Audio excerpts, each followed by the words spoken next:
I mean, this is just brilliant, brilliant to see. I am so happy to see India doing well. I think I think chess is in safe hands because we can safely say that chess is now in the hands of India. And I think India is going to do well for chess.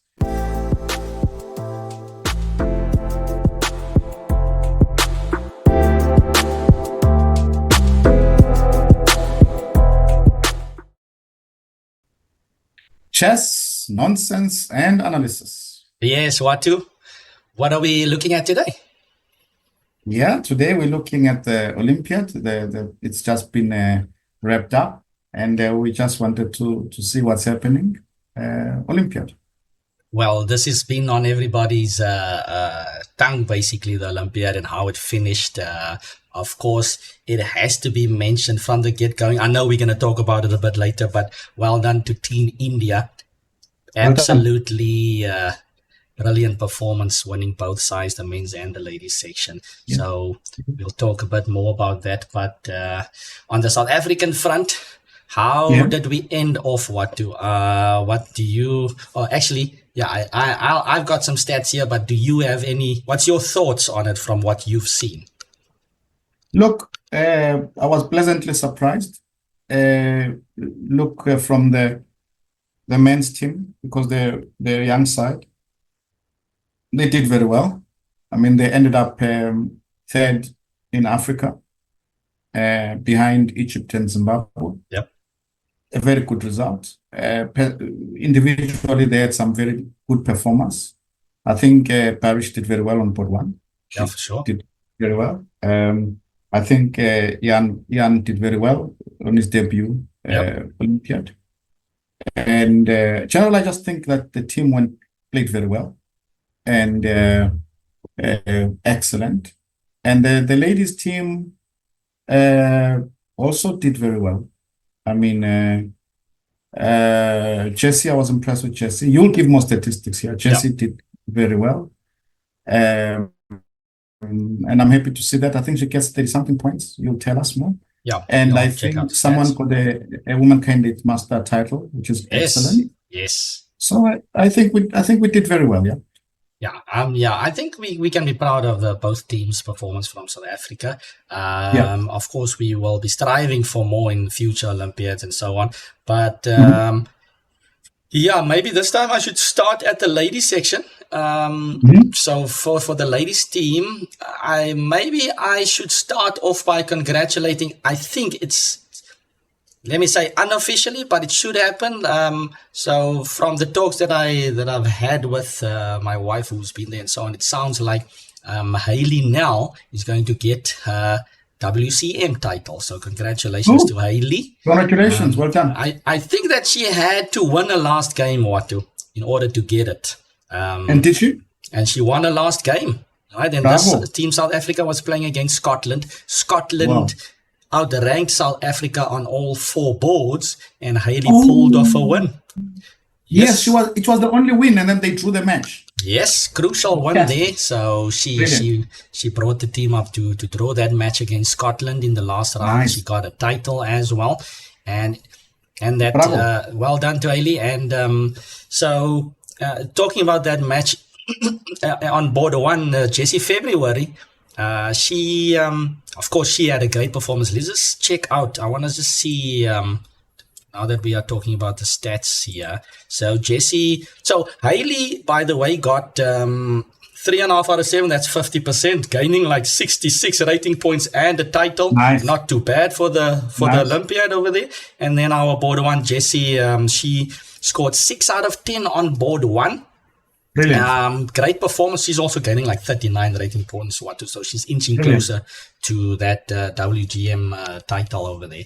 Excellent. And in the last round in that match against Scotland, she was playing against a bit of a known player, a grandmaster on board one for the ladies Scotland team. Arakamia Grant, no? Yes. So yeah, who is she? Actually, interesting enough, this player, she was a member of the Georgian team when there was still the Soviet Union. And there was a controversy in the 80s And she actually, I think the story was something like, I'll have to double check my facts, but from memory, she fell, either they fell in love, she fell in love with one of the captains from the West, and then she defected, and she didn't go back with the rest of the team to the Soviet Union. It created quite an, of course, an uproar there. And but she's a very good player. And I think she's a grandmaster. Like she reached 2-5 at a peak and so on. So a fantastic result for Jessie. Yes, that's a good result. And the team ended up drawing that match there. So I think in general, and then finally about the ladies. So those are the standout performers. I think the ladies team had 3 good results. They drew, besides beating the lower rated teams, they actually drew against higher rated opponents like Scotland in the last round, and they also drew against Colombia, which is also a higher rated team. And then of course we spoke about the victory in our last stream where Team South Africa beat Denmark. Right, so historical victory over there. So nice one over there. So well done to the ladies. And in the guys section, we mentioned Barish over there. Barish did well with 5.5 out of 9 on board 1 and gaining 23 rating points. And I think Barish definitely showed that he can handle board 1 Watu. So we think about Barish, he's been part of the SA team, or you think about Barish being part of the SA scene rather for so long. And the guy is probably, I don't know how old he is, 23 or what? I'm just guessing now. He's quite young. So it's his second Olympiad as well. Yeah, so he's got a bright future ahead of him. And like you mentioned, I think Jan on board 2 was also impressive as a debutant there on board 2, gaining rating points. And Leviton, Kayla Leviton also as a debutant did well, scoring the same as Jan on board 3. So in general, again, well done to the men's team. The men's team, when it comes to Africa, they ended 3rd in Africa. As you mentioned actually earlier, behind Egypt and Zimbabwe. Right? And the ladies, I think, had a bit more of a rough result there, ending 6th. But it's funny that the ladies were ranked 87th overall, and they ended on 87th. So it's funny that they ended up on the same. I think that the South African men's team, they ended up higher than their ranking.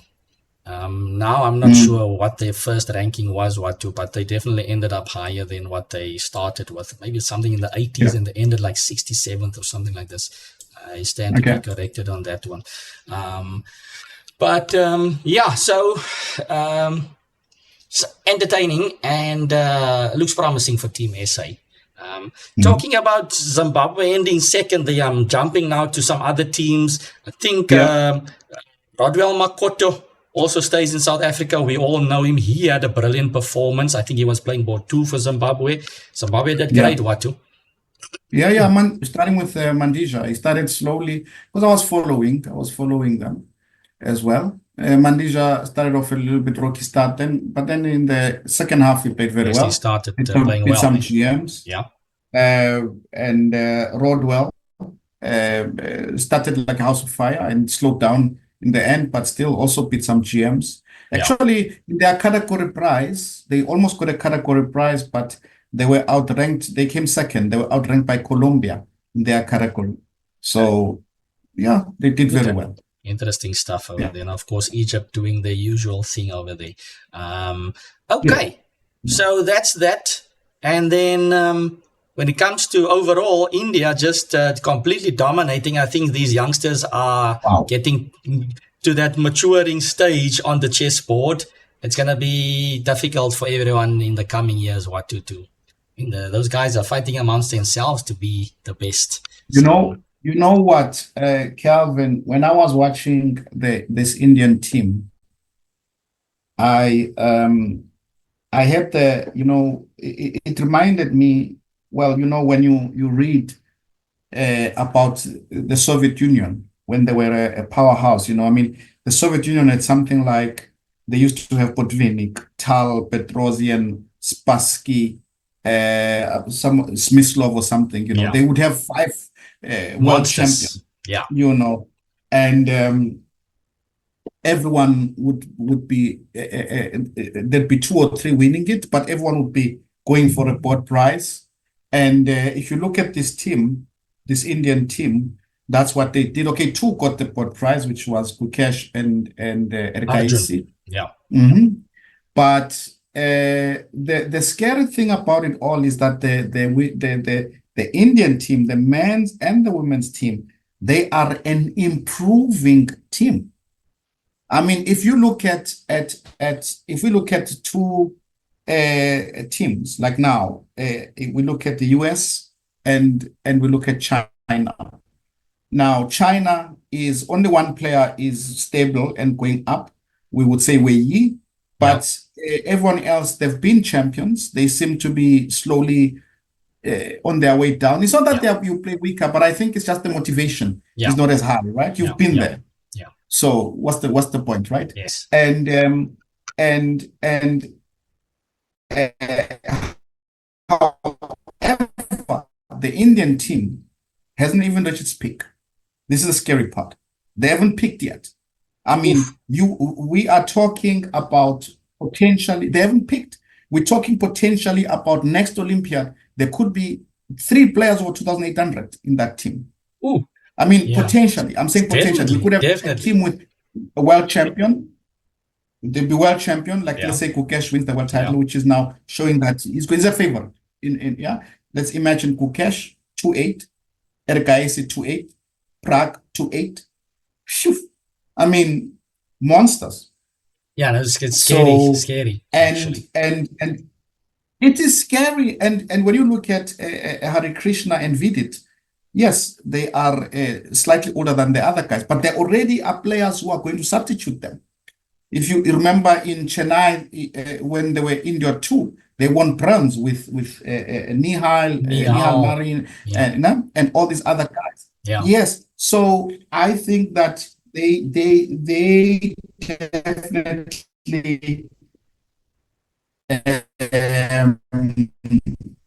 I was very happy to see India doing very, very, I mean, for me, I mean, a double, just amazing. Yeah, for sure, Watu. So yeah, they definitely dominating.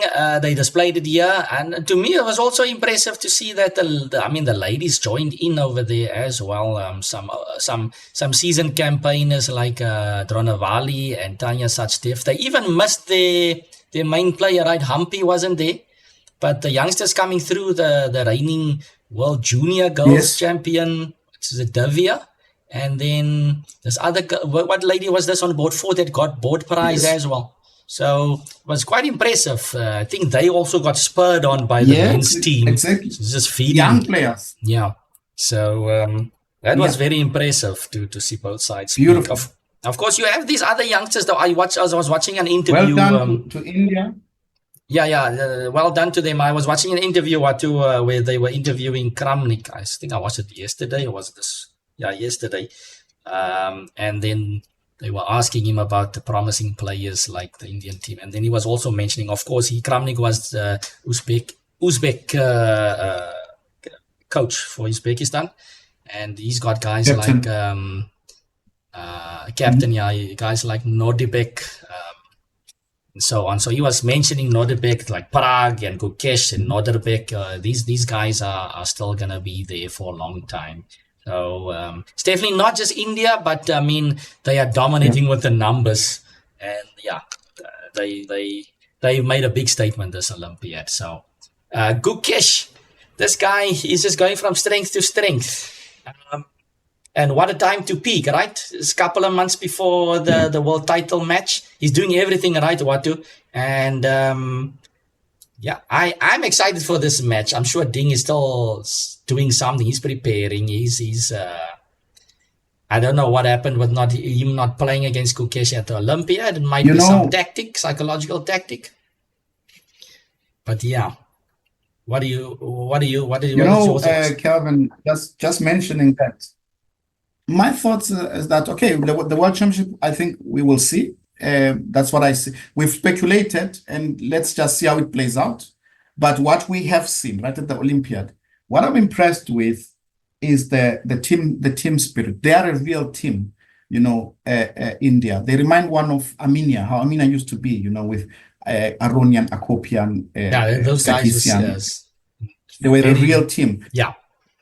Because I heard one of their when they were talking about the board selection, they said, look, for an example, the highest rated player was Ergaisi, but they decided because he's able to beat monsters, but lower rated than him. He's able to beat white and black because he can unbalance the positions. Right? Yeah, that's his style. So they decided that he would score more if he was on a lower board, right? So, and the point is that he's also young, and he might have stood his ground and said, no, I want to play one. But because he understands it's a team, so he was apparently easy with it. He said, no, excellent, guys, I'll play on 3, I'll pick up the points. Beautiful. And, they said, so they are, do you remember that there's a footage that is there where I think Ergaisi plays against, was it Prague? Yes. And it was in a World Cup, I think. Okay. And they still went together. They were going for a walk. So still friends, even though they were competing at the highest level. Yeah. So I think this is just, this is just brilliant to see. I am so happy to see India doing well. I think I think chess is in safe hands, because we can safely say that chess is now in the hands of India. And I think India is going to do well for chess. I think they've got incredible ambassadors for chess, outside the board, and just generally, they make chess attractive, I think, for sponsors, for the public, for people who want to play. They just make chess cool. Yeah. This Indian team. And I'm over the moon. Yeah, fantastic. And that's actually a nice point that you're bringing up there, Watu, about the how the team gels together, because you see some teams with big names and so on, and then they don't perform as they should, right? Because they all thinking individually. So okay. So I think, of course, it should be quite appropriate if we look at one of Gukesh's games today. Our candidate to challenge the world champion. So I think we should jump over to that. Okay. There we go. And today's game, we are looking at round 5, where India was playing Azerbaijan. Kukesh has got the white pieces here against Suleimanli. You know what impresses me in this game, Kelvin, is that Kukesh, Kukesh is brilliant, man, with his openings. I think he's bringing a fresh approach. I'm reminded of the game he played against Wei, where he played in a Sicilian, he played Bishop E2. I think third move, something like E4, C5, Knight F3, D6, he played like Bishop E2. Yeah. And the opponent played E5, and then he played Bishop C4, and they had a new position almost on the board. But you can tell that when he does this is not a new position for him. It's a new position for the opponent, but he has already played some training games and he's tried it out. And I think that he's starting now to evolve into a serious monster, because remember now, he's also been working very hard on his chess, because let's put it preparation, because of the World Championship, right? Yeah. And I think in this game, you can just tell, the one player who used to do this, I'm reminded of Kasparov. When Kasparov was playing players of 2600, he beats them like kids. He would beat them like kids, Kasparov. Yeah. Just because of his excellent preparation that he had. And in this game, I was very much reminded of this. And I think it's a very impressive game by Kukesh, yeah, no, brilliant stuff. Yeah, I see a lot of confidence as well. I think there was one. Was it against Abdul Sattarov there where he also played against some Sicilian. He played after e5, he went knight f3 and then g3. I think also coming up with some relatively fresh idea over there. These youngsters are putting a lot of time finding new ideas, and definitely.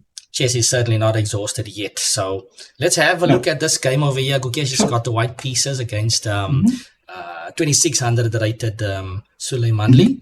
So we have our typical bishop c4 Italian type of opening over here. Knight f6 inviting the fried liver, right? White goes d3, bishop c5, back to normal stuff. And this move, Watu, is becoming more and more popular. It's getting played so much nowadays. In the old times, you wouldn't see bishop g5. Now everybody's playing it with the pin. Yes. G5, black expands immediately. d6, c3, white setting up your typical structure. a5, stopping the expansion on the queen side. Bishop 8.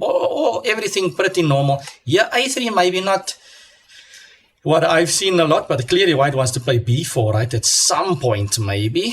But I think, yes, you were saying what? Look, I mean, I'm not a big expert in this, but yeah, for me, a3 is exactly as you say, you know, not used to seeing a3. Yep. But I have the impression that Kukesh is still in his preparation, but I think Suleimanli is slowly getting into a new position on the board. Yeah. Okay. Yeah, for sure. Look, what I wanted to say here is that, okay, I've seen a lot of these positions in a sense that, okay, black went knight h5, but this move I haven't seen too much usually. Now, maybe in this game, we will see the reason why we don't see it that much in these type of positions. Usually what I've seen, Watu, I was always puzzled because I don't play this for black really, but I've seen a lot of people still castling short. I remember there was this one game, one or two games that I remember, this one game that Ding Liren played with the black pieces, and he did play knight h5. I think he did some knight h7 stuff. And the queen comes around, and you can even play h5 stuff like that, right? I think there was one game by Basse Mamin also. Of course, there's hundreds of games out there on this, but these are the two games that kind of just they are flashing in my mind here. So to me, it was also always puzzling and strange why you would castle still into this, whereas I mean you can just do what black did here and just go knight h5 immediately. Yeah, you know, it's you know what, that's a very interesting point, because I think that is where the preparation with engines is immediately shown, because normally you wouldn't just castle like that into it unless you were sure with some pretty refined preparation. Yeah. So yes. Yeah. For sure. So yeah, after knight h5, I don't know, black seems, I mean, if you play a move like knight h5, you probably have some ambition, right? Yes. And after knight h5, Kukesh now whips out a surprise here and plays knight takes e5, revealing the attack on the knight. So naturally, black should capture on g3, right? Yes, yes. Takes, and so now bishop takes f7 gets played. I was just glancing here. Am I going crazy? Is this knight takes c6 not possible? Hitting the queen? What's happening over here? No, we are in definitely in Indian territory here. Knight x6, can I not play queen f6 maybe? Or is that queen f6? Then you can take on a7, right? Take on a7, yeah. Sure, knight takes c6. Yeah, as I say, you see, this is definitely. Can I not take? Maybe I should play then bishop takes f2, king f2, knight h1. Let's look at what the computer says. Oh yes, yes, indeed. It says bishop takes f2 check. Yeah, that makes sense. F2, knight takes h1. And then you take on c6, of course. And then you take on c6. And you exchange up. Yeah, okay. You're that in makes exchange sense. up and you're doing well, right? Nice. Yeah. Okay. That's the reason. So, but Gukesh goes deeper into the rabbit hole here. He goes bishop takes f7. Maybe it's a rabbit hole that he already kind of knows, like you said. I think so. See. I think so. Takes on f7. And things look very weird for White because Black just captured a piece he needs to take back. He's grabbed a couple of pawns, but now this knight is hanging. The knight moves, the bishop is hanging. So he goes knight g6 check. And Black can take the bishop immediately, but decided to play king g7 first. He doesn't want to, I guess, not allow the capture with check for now. Turns out he's definitely on his own, right? He's definitely on his own. For sure. F takes g3, interesting move, opening up the f file, of course. King takes f7. And after the trade, we see that okay, the dust has cleared, and what's the count here? Watu? Black has 2 minor pieces for a rook and 2 pawns. Well, look, I think that the problem that Black is having is just the control, central control that White has, number one, and the possibility for White to block the pieces out. Yes. And because if I can play d4 castles, I think Black is in serious trouble. And I don't think Black can stop that. Yeah, exactly. So Black should be in big trouble here because you can't develop your pieces. You can't go with the bishop to e6. You can't, I mean, it's just very difficult. Look at your bishop on a7. I mean, it's sort of as good as dead and very difficult. And then you are really wishing that those pawns were on g6 and h7 now, right? Oh, yes, of course. Yeah. That's also something added. The king's also uncomfortable. But yes, just in general, these minor pieces, they need some footholds. They need pawns to give them squares and so on, and they are just lacking it. So, okay, king g7. Castle, bishop d7, and White is quite comfortable, even tucks away the king over there, rook f8, queen e2, and exchanges are fine, queen to e8, and yeah, this I think this, as you pointed out, Watu, the structure here is just owning the whole board. It's just neutralizing these pieces, basically. Exactly. The problem, actually, this is this is actually very instructive, I think, for everybody, because sometimes we forget that in chess, it's not about the material. As beginners, as beginners, you'd always count the pieces outside the board. And actually, if you go to some kids' tournaments, they line the pieces up. They love that one. Right? But at the end of the day, it's about what the pieces inside the board can do. And if you think about it, White is going to attack with 3 pieces because that knight is going to come to e3. You cannot stop it. And then White will have queen, rook, and knight. And then Black doesn't have that black squared bishop. It's not coming into the game. Yeah. And because of the rules in Black's position, there's going to be 3 pieces jumping in. And so we can almost say it's as if White is an exchange up, isn't it? Yes. Because Black is defending with knight, bishop, and queen, and I'm attacking with knight, queen, and rook. Exactly. Problem. Yeah. Nice analogy there. Just by the way, we're talking about the juniors counting the pieces off the board, and then you find that the boards are stacked up, the players, and then the pieces get mixed up here. You start counting other people's pieces as well. It's just craziness for us juniors. It's just craziness. I like that. So count the pieces on the board, youngsters, please. Okay. Anyways, coming back, so it does feel like White is a kind of an exchange up if you look at the right side of the board. Queen to e7, Black is trying to defend the king. Knight c4, and the knight is just slowly creeping up. I mean, he's looking at stuff over there. So, bishop e6, knight e3, knight d8, and White just comes at Black slowly with this a wave of pawns and queen f6, rook to e1, bishop b6. The bishop pretends to be part of the game over there. Or the g4, okay, it's also kind of nice to have a protected passed pawn. c5, on to d5, and c4. Black desperately wants to get the bishop in the game. Right? Last chance, eh? Because if you don't play c4, White will play c4. Exactly. Look to e4, just trying to nubble there. Bishop c5. A4, not even allowing B5. Yeah. Queen E2, white is taking his time. He can take whatever he wants to. It's a depressing position for black. Oof. Black has nothing to play for. Look Nothing. at the knight. Nothing. You're just waiting basically to be executed. Wow. Yeah, you're just waiting to be executed. Look at this. And the pawns are just running. I mean, it's a frustrating game for white. Yeah?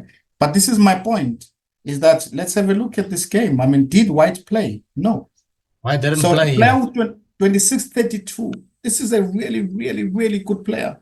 He's reduced to almost a schoolboy chess. Like, yeah, that was painful. Destroyed. That was painful. Like after the sack, after the sack on F7 or on E5, actually. Black was never in the game. So, exactly. Yeah, so what I'm trying to say, absolutely, what I'm trying to say, Calvin, is that the last time I saw somebody do that, was Kasparov. That absolute domination, because Kasparov was light years ahead of his opposition, right? Yeah. And he would be able to dominate them like that. And we saw that there. Amazing. Yeah, amazing game, actually. Yeah. And I've seen I'm yet to look at all of Kobes's games, really, Watu. I've seen that in round one, he played some interesting moves. I'm sure that's just to throw his opponent off. Did you see round one? Or actually, it's round two for him. No, he didn't play round one. Yeah, round two, but his first game. Round two, he was playing Namzo, so he played knight F6, E6. Okay, his opponent went knight F3, and then he went H6. Knight F6, E6, H6. Interesting stuff. It's almost like you're pulling a Ding Liren here with H3, now it's H6. H3, yeah.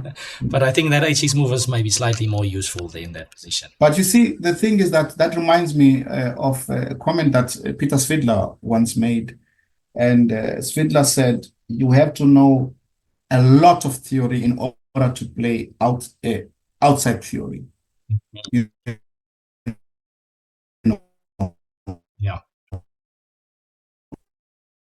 So you need to be having so many transpositions in your head, and each transposition must be favorable for you, or at least okay. Yeah. So it's impressive to be able to do this. Very impressive. I mean, Gukesh made a huge run. He beat Fabiano as well, and he said that he needed to also. I guess he did. I don't know if he said settle the score, but of course he improved on last time. I remember he had the big run and then he lost to Noorderbeek. This time around he drew to Noorderbeek and he went through. So absolutely. Yeah. Bravo. Yes. So well done, India. Certainly a memorable Olympiad. Yes. So I think South Africa has got a bit of work cut out for them. I think the rest of the world has got their work cut out for India, basically. So yeah. I think that's enough nonsense from my side, Watu. That's enough nonsense from my side too, Kelvin. Okay, good stuff. So if you liked what you've seen, don't forget to share, like and subscribe, and we will see you for the next one. Cheers.